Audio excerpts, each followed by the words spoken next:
everybody. How's it going? Welcome to the Tackling Basketball Podcast. My name is Evan. I'm Jonathan. And I'm Micah. Thank you so much for tuning in. We hopefully have a pretty good episode for you here. We got some more trivia. We had fun with trivia last week. We had fun with trivia last week, so we're going to do it again. We, of course, have NFL and NBA news going on. But we will, as always, start out with our GOAT and Dick of the Week segment. And this week, we'll start with Jonathan. Who is your GOAT? Yeah, so my GOAT for this week is a man who was an undrafted free agent this year, whose name was spelled wrong on his jersey last week, and is currently spelled incorrectly on this slide. We'll fix it in post. It's Jaleel McLaughlin of the Denver Broncos. He scored his first touchdown in the league last week as an undrafted free agent, with his name spelled wrong. And then he followed it up this week in sort of a, I wouldn't say do or die, because he's been impressive all camp. But obviously, if you are the third running back on a team, fighting to be the third running back on a team, you're fighting for your roster spot. And he followed it up with 2 more touchdowns and an impressive performance on the ground. Just really no negative plays. Kept control of the ball. Showed like tremendous talent with cuts, and I think he's a pretty good winner of the week. Mm-hmm. My GOAT of the week is Julio Rodriguez. He recently just broke an MLB record, hitting 17 hits in 4 games. One of those going 5 for 5, finishing it off with a 3-run homer to win the game. He's been playing outstanding. The Mariners are on a hot streak. So far going 15-4 in August. Just positioned themselves to make the third wild card spot so far. On the rise, which is good to see because they did not start off the season well. So good time to hit their stride. Love that. Way to go, Julio. We love the Mariners. For my GOAT of the week, I have Lionel Messi, which he can just always be the GOAT because he's Lionel Messi. But over these past couple weeks, he took Inter Miami and won the League's Cup, which is his 44th career individual trophy, which now makes him the most decorated football or soccer player of all time with 44 career trophies, which is fantastic. The reason I have him as my GOAT, though, is during the trophy ceremony, the way that soccer trophy ceremonies work is that the team captain, the guy who wears the captain's armband, is the one who gets the trophy and who gets to hoist it up, and everybody in the crowd and the team cheers and goes crazy. Messi, obviously, when he showed up, was made captain because it's Lionel Messi. During the trophy ceremony, right before it, he went up to the guy that was captain before him, took off the armband and gave it to him and told him to raise the cup. The guy wasn't having it, so they wound up sharing the duty of raising the cup together, and that's just like pure humbleness and awesome to me. They're like literally the greatest soccer player, or depending on who you are, one of the greatest soccer players of all time, shows up, recognizes like, hey, he was captain, he's been captain much longer than I have.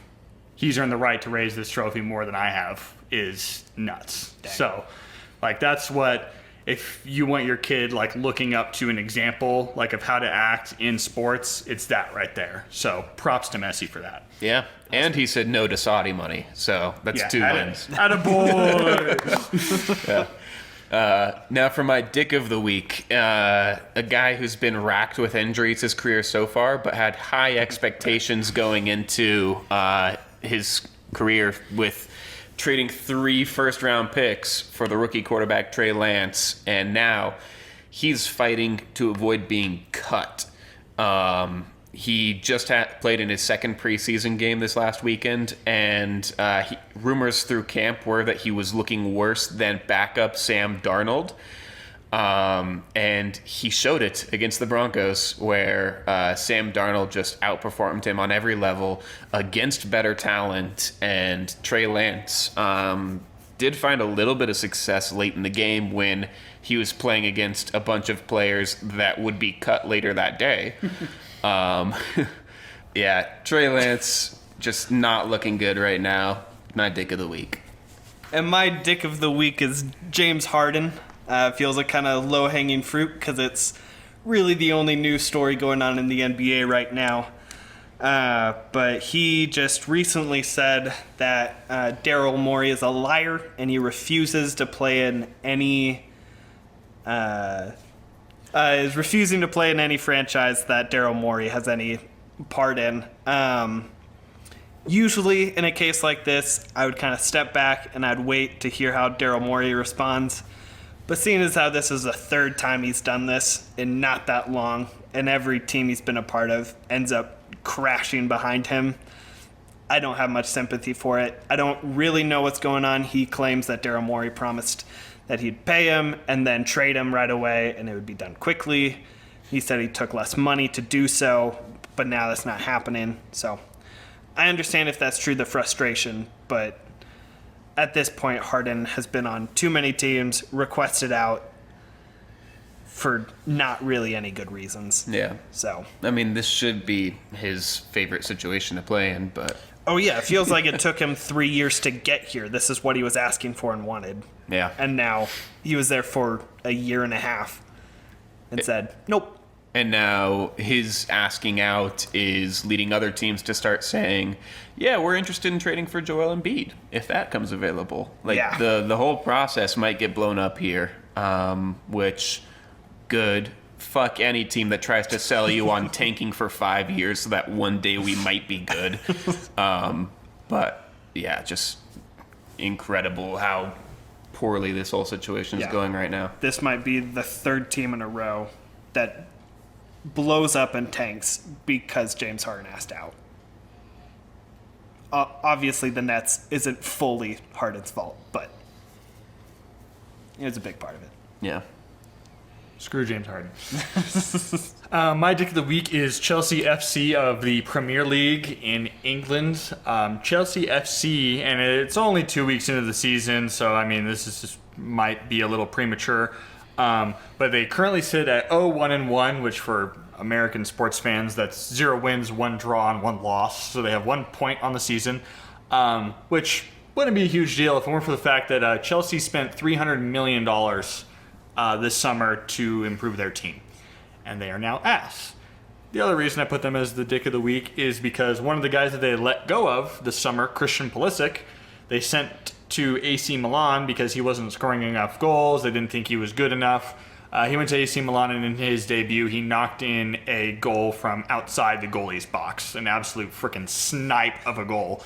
And Chelsea just looks dumb, and they're overpaying all their players. They're kind of the laughing stock of the Premier League right now, which hopefully Arsenal will get there because fuck Arsenal. But Chelsea right now just looking very, very stupid. So Chelsea dick of the week.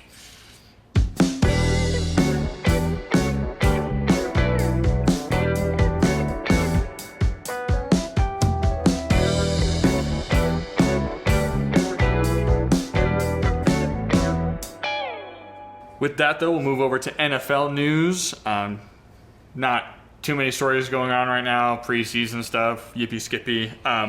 Two main pieces of news, though. First one being Dalvin Cook has officially signed with the New York Jets, improving upon a pretty already stacked offensive unit. Jonathan, what's your reaction to Dalvin joining the Jets? Fear? No, I mean, it's making my predictions look better about the Jets' success, so I don't hate that. As a fantasy owner of both Michael Carter and Breece Hall, I'm a little upset. But, I mean, it's going to be given everyone's healthy, because that's the problem with all three of these running backs right now that they have. Given everyone's healthy, it's going to be a three-headed monster out of that backfield. And it's only going to bolster strong offensive weapons from wide receiver position, strong quarterback, obviously, strong defense. They are, in my mind, I mean, probably not the team to beat because the Bills were that last year and haven't lost a step, quote unquote, but they are the team that I fully expect to beat the Bills. So. Yeah, I was a little bummed out because he mentioned Miami, and I was like, ooh, that would be fun. It was a little bit of a bummer to hear he went to New York, but then watched an interview with Mina Kimes, and she said Miami doesn't need him, so that made me feel better. Until your guys' running back got hurt. I mean, the Jets don't need it. Like, almost nobody that he was looking to join needed him. Yeah, like Miami already has a pretty good running back class or group. We just don't use them because there's Tua and Tyreek and Waddle, and that's already really good, and who cares about running anymore? Amen. All right. Other piece of news was another running back. Jonathan Taylor has been granted permission by the Colts to seek a trade. Jonathan, what do you think, and where do you think Jonathan Taylor will end up? The second half of that question is really tricky, in large part because most of the teams that are in need of a running back and still believe in the value of running back already have their running back. Like we talked last week about the loaded market and how no team is really interested in spending the money for them right now. Well, this is a player who once traded so that the team that he goes to will pay him a lot of money. And I don't know how likely that is. I don't know how quickly this will happen. But the fact that this was greenlit at all is probably good news for him and his agent, given that everything that the Colts were doing earlier this year implied that they were trying to basically lock him down to the team as soon as they realized they couldn't, put him on the NFI list as soon as they realized that that was unethical and they couldn't. Then they're like, okay, I guess we'll get some assets for you in a trade. They are going to be the ones, that front office, that ownership group is going to be the ones with egg on their face at the end of this. And hopefully Jonathan Taylor finds what he's looking for. I'm not sure where that is. It'll be interesting to see how much Indianapolis actually gets and how that impacts the market. Because obviously he's better and younger than Eckler was when he made a similar request and got granted to seek and never really found anything. But I think a lot more teams are probably more interested in getting Jonathan Taylor. I think Jonathan Taylor's going to be a Seahawk because why the hell not? Yeah. The Seahawks are the one team that probably do need him because everybody's freaking hurt all the time. That almost might make sense. Yeah.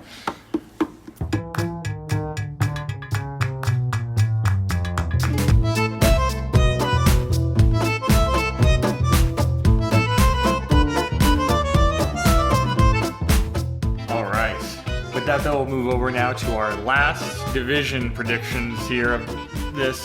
Next time around, we'll be doing playoff predictions and all that jazz. But for this, we now finish off with the NFC South. We'll start with Jonathan. Jonathan, who's your NFC South division winner for this year? Yeah, I mean, I don't love any of them. I think that this is a weak division on both sides of the football. No one's super impressive at all. The Saints, I think, have the most players that have done it before and just the most general talent, especially on the offensive end. So they're my pick, especially with a pretty damn easy schedule. They win more games than I think they deserve right here. But they are also not facing, any teams that I believe in this year. The Vikings, the Jaguars... but those are both losses that I'm giving them. And then 50 yards of shit. So I have them taking the division. Maybe you're impressed by the record, but I'm not. All right. I have a three-way tie, record-wise. All winning 6-11. Except based off of division series, the team making it out, led by Baker Mayfield, it's gonna be the Buccaneers at 6-11.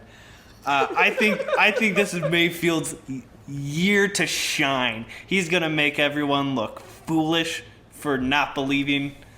All I have to say is it's time to bake, baby.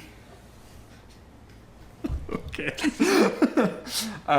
For my first place team, for pretty much all the exact same reasons as Jonathan, I have the Saints at 12-5. Have the best quarterback in the division. Sorry, Micah. Have the second best wide receiving group behind the Buccaneers. If Alvin Kamara is on the field, they probably have the best run game. They have an absolute cakewalk of a schedule, so I think the Saints will be able to take this division. Also, like Jonathan said, I don't think they deserve to be 12-5. If they were in any other division in the league, they would not be there, but they're in the NFC South. So here we go. They'll go 12-5 and then get mollywopped in the playoffs.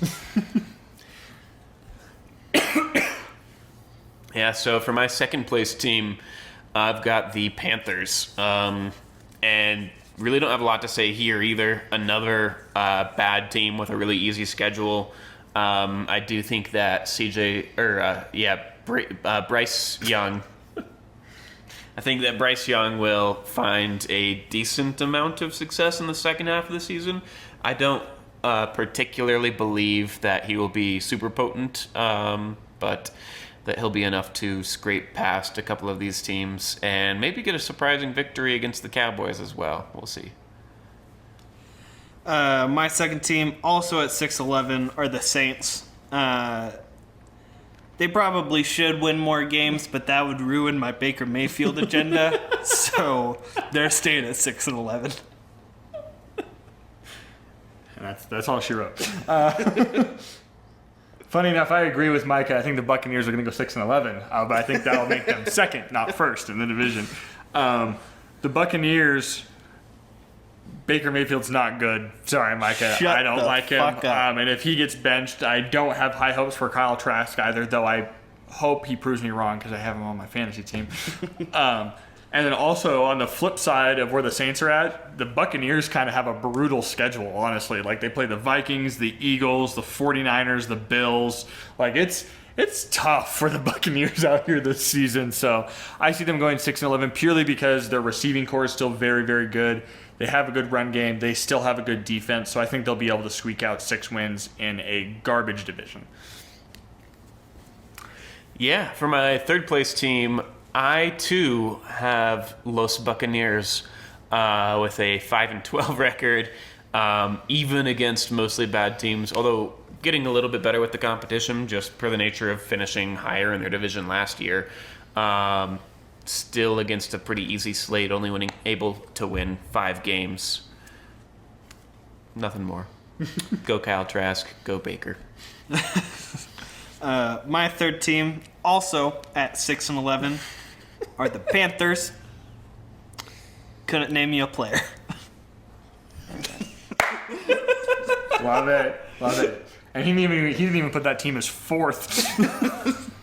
For my third place team, I also have the Panthers at 5-12. They're going to have growing pains. It's Frank Reich's first year, and I personally don't think he's a great head coach. Bryce Young is going to struggle if he doesn't die on the field at the little itty-bitty size that he is. Weapons-wise, not fantastic. Don't have a great defense. There's literally nothing about this team that is, like, good. They're just mediocre all across the board. So 5-12 for the Panthers. All right, my bottom team in this division, maybe league, is the Falcons. Don't believe in Desmond Ridder. Don't believe in any of the talent that's left on offense. This is a team that, to me, was like getting really old a couple of years ago and has failed to replace any of that talent. So they are like, they don't look young and up and coming at all. They look like a team that will be bad for the next 5 years and hopefully can build enough through the draft to escape it, just because they don't really have anything holding them together at this point for me. But don't they have that really bougie running back? Bijan, yes. Yeah, Bijan, but like you can't make it very far with just a great running back, which is part of the reason why they're not getting paid anymore. But They have bougie Bijan. they have bougie Bijan. Thank you. I felt like my joke was going to go unnoticed. Yeah, I also have the Falcons last, but winning one less game than Jonathan said. And I'm pretty sure the game that we disagreed on was the Buccaneers winning one of them. So, yeah. I as well have the Falcons at 4-13. Don't believe in Desmond Ridder at all.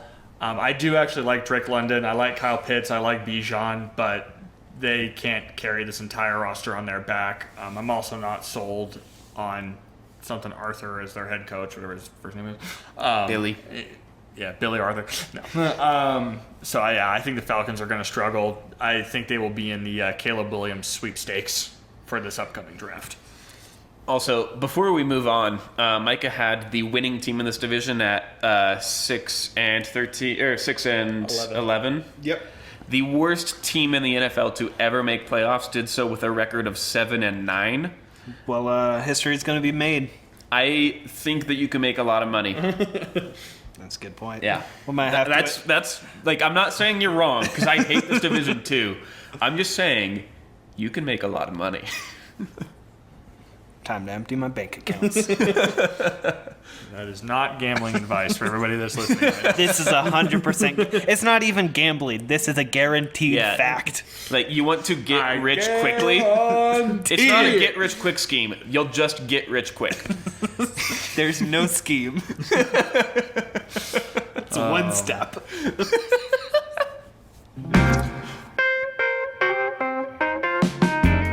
Right, well, that wraps up our division predictions. Like I said, next week we will give you our wild cards as well as our Super Bowl predictions, kind of give you our playoff landscape. I don't think we're going to go through every single playoff week. That would just be excessive, but we'll give you a general look into what we're thinking for the NFL postseason. Now we'll move back into the NBA, and really the only thing to just kind of generally talk about here is the process ending in Philadelphia, which Jonathan alluded to and kind of got ahead of the game there. So thanks for ruining this segment. But nah, I didn't read the agenda. I'm sorry. But we'll instead get Micah's perspective on it. Micah, do you think the process is over in Philadelphia? I think the process is over. I feel like in these last however many years this has gone on, they've had two realistic shots of winning. And it was last year, and it was when they had Jimmy Butler. Mm-hmm. It still blows my mind that they left Jimmy Butler to stay with Tobias Harris. But those were their two shots. They lost them both. And with James Harden leaving, I don't see them getting near enough to make a championship team. Like, obviously, Joel Embiid's phenomenal. Hasn't really been able to do it in the playoffs. If your next guard after Harden leaves is Tyrese Maxey, like, I like him, but it's not enough. Like, I can't imagine any scenario in which before the trade deadline, Embiid's going to be, like, happy and is going to want to stick with this team out. I could see him requesting a trade pretty soon. What are your thoughts, Evan? They should have stuck with Sam Hinkie, damn it. Like, if they had No, they just shouldn't kept have. Sam Hinkie around. I'm kidding. To be fair, He's the one that brainwashed everyone into thinking it was okay to tank for 5 years. Yeah, and then they fired him, but still used a scheme. Yeah. Like, I feel like he should have been rewarded for what he did instead of did what he did, we're still doing it, and he gets fired. Yeah. There's no difference. You really want Micah to go first there, don't you? That's just mean. Yeah, I agree with Micah. Jonathan already put in his 2 cents, and even his 3rd cent.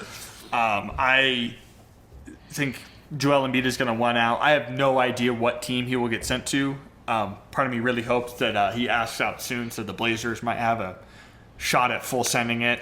I don't think the Blazers would be where he wants to go because it would probably take a couple of years for them to flip it around, even with Joel Embiid. But I don't know. Like, assuming... Well, if Dame stays, then yes. I don't see us trading for Embiid if Dame's not still there. I don't know. But if Embiid's this is only, like... what, 26? Still. Like, there's not... I don't see a point Yeah, to it. But if we can get this done quickly enough that Dame... It would for sure be good enough for Dame to stay.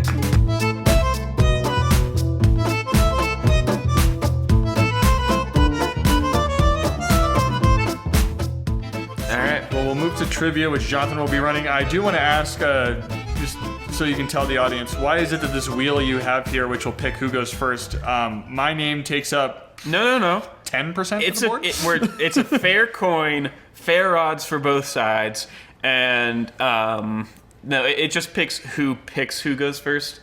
If that makes sense. So whoever wins this chooses whether they go first or second. So, but why are you intentionally No, it's a fair shafting coin. me? All right, I, Micah, What- would you like to go first or second? Can I know what the game is? No.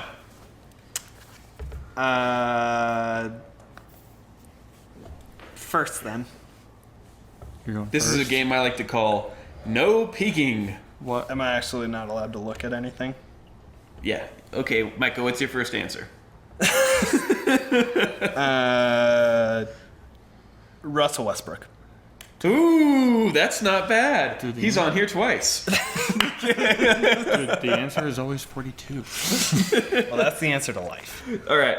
So What the fuck is this happening game here? I like to call Sam Presti Simulator, and that's because you see on the screen right now 12 trades that have been made over the past decade, in which a superstar was dealt to another team, and in large part picks were exchanged. Your goal as quote-unquote Sam Presti is to just get the best draft capital back. You do not care about players sent out. You do not care about players returned. You are trying to figure out which of these trades saw the best yield in draft capital for the team that gave up this star. First round picks are worth 3 points, swaps are worth 2 points, and second round picks are worth 1 point. Okay, so I'm picking a player. You'll reveal how many picks Pick were a- involved in it, and I will get that many points? Yes. Okay. Who's the Boston guy? That is Marcus Marcus Smart. Smart. Why is he going to the Knicks? It's a not. great question. Fix it in post. All right, so do you understand the game? Clear as mud. Yeah. Micah, go first. I thought originally you were going to be like, Okay, but we had to guess now I'm how even many more picks pissed- were involved. Now I'm even more pissed off. Why did I get intentionally shafted so hard? I don't. Okay. Alright. I'll say Oh, and for the sake of argument, you're allowed to pass. Probably not a great idea. And you're even allowed to take the other team involved in the trade. But, okay. yeah. I will take the picks that Houston got from the Nets for James Harden. Wow. I did not expect this one to go first, but that is the top answer on the board. In this trade, Oh, Jesus. James Harden got dealt from the Rockets to the Nets, and the Rockets in turn received Karis LeVert, Rodions Kurucs, Dante Exum, 4 first-round picks, and 4 first-round pick swaps. Good for, with our scoring, 20 points. Evan, which trade do you think returned the best value in just picks? I'm gonna go.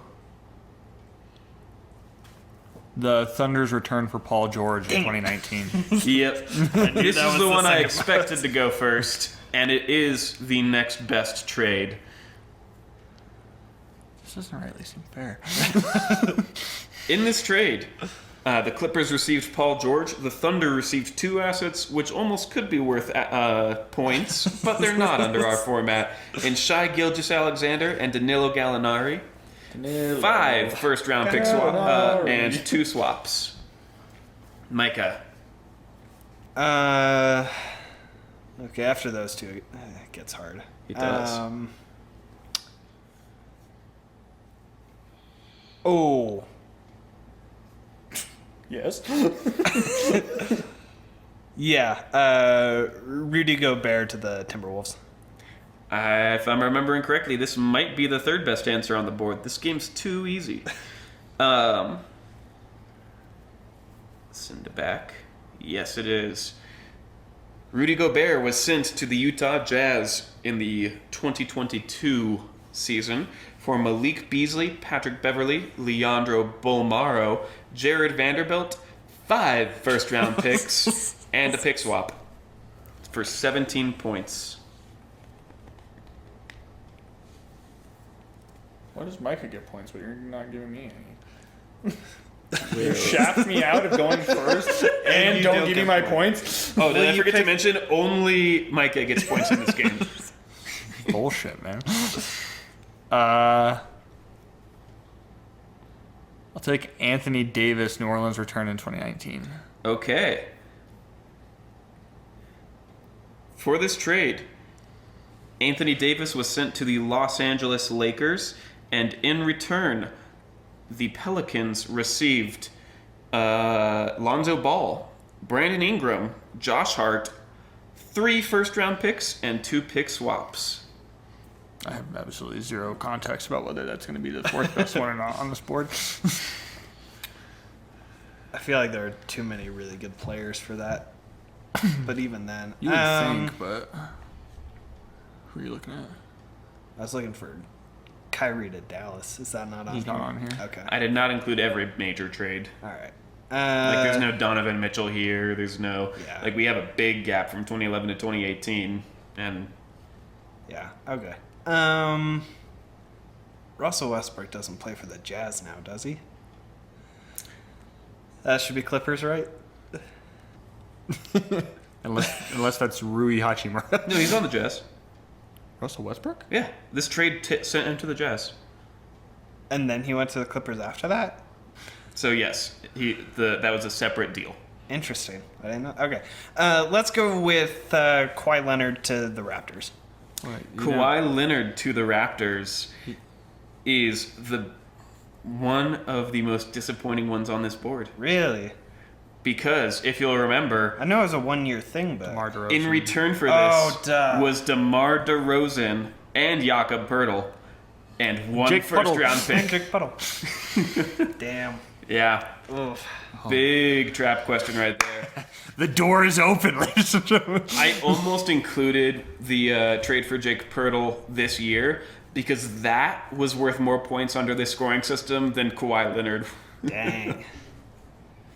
All right. I feel like there's just so many that I feel like I know are going to be such low scoring ones. But I now kind of feel that about like every single one that's left almost. Yeah. See, I have 2 that I feel like it could be. And watch, I'm going to pick one, and Micah will pick the other, and Mike is going to pick the better one. I'll do the Nuggets return for Melo in 2011. All right. For an older trade, this one's not bad. Let's go! It's not good enough to catch up. That's fine. Yeah. But in this trade, the Knicks received Carmelo Anthony and Chauncey Billups. The Nuggets received Wilson Chandler, Raymond Felton, Danilo Gallinari, Timothy Mozgov, a first, a swap, and 2 seconds. That swap became Jamal Murray. Micah, you're up. Can I get my points, please? No, shut up. First of all, fuck Raymond Felton. Yes. Amen, brother. And then Kevin Durant to the Suns. That was one. God, stupid connector. That is the big trade remaining, or at least the biggest trade I remaining. knew it. That was the other one I was thinking about. Those were the 2 I was going between. I couldn't remember like if the Suns had a lot of first to give up, like because they also gave up Mikal Bridges And Cam Johnson. Yeah, so So this was a 4-team deal with the Suns, the Nets, the Bucks, and the Pacers. Oh, that's right. And this saw the Kevin Durant headed to the Suns, and the Nets' return was Mikal Bridges, Cameron Johnson, Juan Pablo Valette, 4 first-round picks, 1 swap, and 2 seconds. I feel like I'm pretty much shocked at this point. Actually, no. You still have a chance, but you'll have to do pretty well. And Michael will have to fuck up. Not necessarily. I think I'll take Westbrook Thunder return in 2019. 2019. This was... Watch this be very sad and pathetic, but alright. Evan is green. In 2019, Russell Westbrook was traded from the Thunder to the Rockets as part of the Sam Presti prestige moves. And in exchange, the Thunder received Chris Paul, 2 firsts and 2 swaps. I'll take it. Yeah. I feel like all the rest of these are just extremely disappointing. Yeah. Let's do... I honestly have no oh no, because they got a lot of players. I know that one was a disappointing one, but it still might have been the best. I'll go Bradley Beal to the Suns. Uh-oh, Evan. Yeah, I mean, I feel like that was the obvious choice there. Like, Yeah. You are correct. It felt disappointing, but looking back at it, it wasn't as horrible as I remember. This was a 3-team trade that saw the Wizards sort of swapping firsts and seconds with the Pacers in something that wasn't super meaningful. But on top of that, they gained Chris Paul, Landry Shamet, 4 swaps, and 5 seconds after deducting the first that they gave up and the second that they gave up. Okay. Nice. do you want to skip your last pick? We'll see what your next one comes out to. Dude, I feel like these are all crap. I feel like the best option is doing Marcus Smart's Boston Celtics return in 2023, which I'm going to do. All right. Marcus Smart's Boston return in 2023. We'll cut out all of the pauses where I'm doing 4 this. So, in this 3-team trade, Marcus Smart was sent to the Grizzlies, and the Celtics received in return Kristaps Porzingis, a 2023 first, a 2024 first, but they also gave up a 2023 second. So all in, that's plus 5 points. That was close. I said 4. All right. I still want to win the best I can, so I still want to get the better one of these two. Mm-hmm. Talk us through it. Evan has to pick whatever you don't, so. That's a fair point, because I feel like Lakers got so many players because they got Vanderbilt and a couple other people that I don't remember. But they at least got Vanderbilt, and that was good.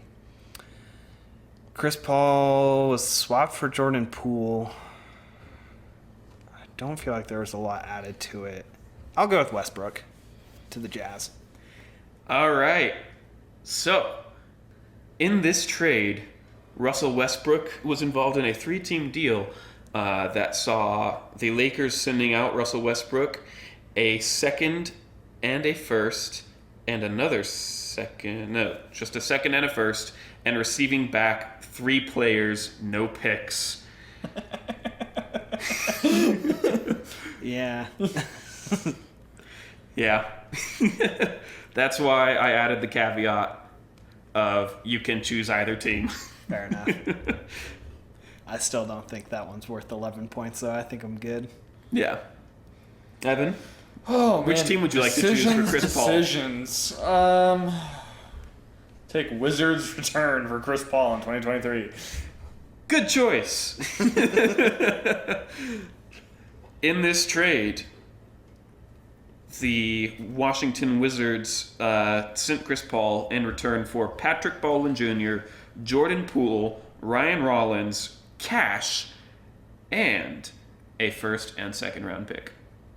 Woohoo! Yay! That makes 2 victories in a row for Micah, despite hitting the Westbrook trap. Dub's a dub. A dub is a dub. Congratulations. You are the best Sam Presti of us all. Doesn't feel like a compliment. You got the most draft pick capital. All right. Well, now I have depression. We'll move over to our 100 unit segment. We will start with Jonathan. What's your 100 units bet of the week?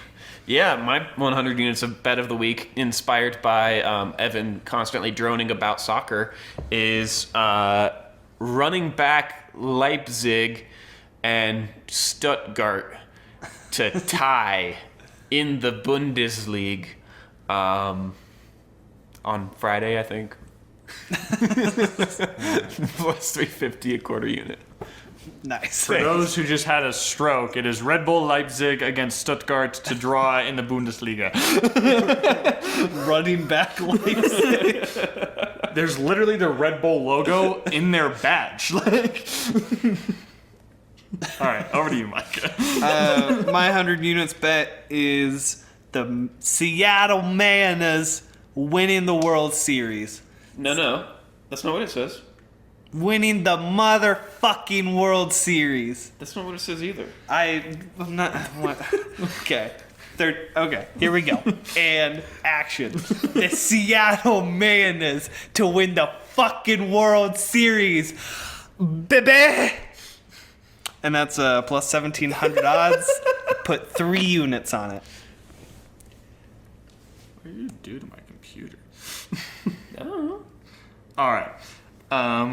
My 100 units bet of the week is I am doing a NFL Week 1 parlay where I am picking the Kansas City Chiefs, the Baltimore Ravens, the Minnesota Vikings, Jacksonville Jaguars, Philadelphia Eagles, Dallas Cowboys, all to win their games. That is plus 679 because I'm pretty sure every single one of them is favored, and I'm putting a quarter of a unit on it. I like that bet. I like that bet. My 10,001 is betting on every single week 1 game, and I decided to take this in the direction of doing exactly what I'd been predicting over the last 8 episodes. So every single week 1 game that I originally had picked, I stuck with. That includes the Kansas City Chiefs, the Ravens, the Bengals, the Niners, the Cardinals, Vikings, Falcons, Jags, Saints, Seahawks, Broncos, Dolphins, Eagles, Bears, Cowboys, and Bills. Not a lot of upsets in there. The only one really being the Cardinals over the Commanders, and the Dolphins over the Chargers. Yeah. Okay.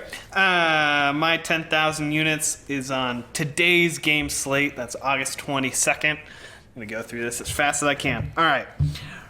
Rockies and Rays going over 8.5. Cubs money line, Giants money line, Yankees money line, Orioles money line, Cardinals and Pirates going under 10. Dodgers and Guardians going over 8.5. Braves money line, Red Sox and Astros over 9 runs. Mariners money line, Twins money line, Angels money line, Padres and Marlins over 7.5. Rangers money line, Royals and A's under 8.5. That is plus 1,110,610. I put a tenth of a unit on it. Love that. I'm also doing a week 1 pick'em parlay. I am not doing what Jonathan did, though. I'm not lining it up to my predictions because don't do what I say or what I do. So we are picking the Chiefs, Niners, Panthers, Ravens, Bengals, Vikings, Commanders, Saints, Jaguars, Seahawks, Eagles, Broncos, Packers, Dolphins, Cowboys, and the Jets. All money lines for week 1.